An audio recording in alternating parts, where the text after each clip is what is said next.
Hey everybody, Mr. Regan here, and today we're going to be looking at how to create a practice test in Quizlet for our vocab. Whether this is a old unit or a new unit, this is going to be the same set of steps no matter how we go about creating a test.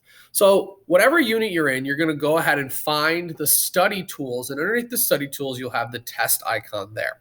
When you click on this test icon, Quizlet is going to automatically create a practice test for you using the vocab words, their definitions, the words, and so on.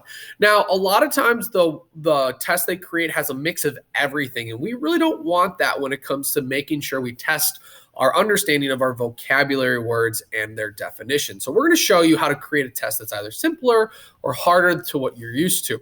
So you're going to start by going to the options button here in the bottom left corner. And when you do that, you're going to have a few things pop up in this new pop-up window. The first thing you're going to see is question types. Now, written is the most difficult. Matching multiple choice and true false typically are a lot easier. Okay, but if you're able to take a written practice test, it's really going to test your knowledge and make sure you know and understand what our vocab words are and their definitions. The next thing you're going to see is the question limit. You always want to have the number equal to the number of questions at the very least, okay? Adding more can be making the test a little bit more difficult because you'll have some duplicated words used. Otherwise, you want to make sure that number is always the same at the very least. Adding pictures can help us make sense of the words a lot easier or a lot harder in different ways. So having that on can make it easier. Having it off can obviously make it a little bit more difficult. The last part you're going to see here is the answer with.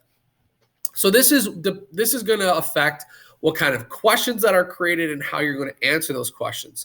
So if you have the answer with the term, that means the question that you'll see in the practice test is going to be the definition. So, a big furry animal with claws and meows. Okay, that would be the definition. The term would be cat. Okay, notice, okay, if we click both, we'll have both. So the more things that we have clicked, the more things we're going to see in our test. So for example, if I do multiple choice written, if I hit create new, now I have all of those different things found within the actual practice test. So we have some multiple choice with some pictures. We have some written with some pictures, okay? If you're able to take a written test with no images, all questions, and only the terms, once you hit that create test button, this is the best test to help you practice your understanding. So obviously you take the test and check answers, and it would give you a score back. But that is how you create a practice test in Quizlet. If you have questions, let me know. Otherwise, good luck.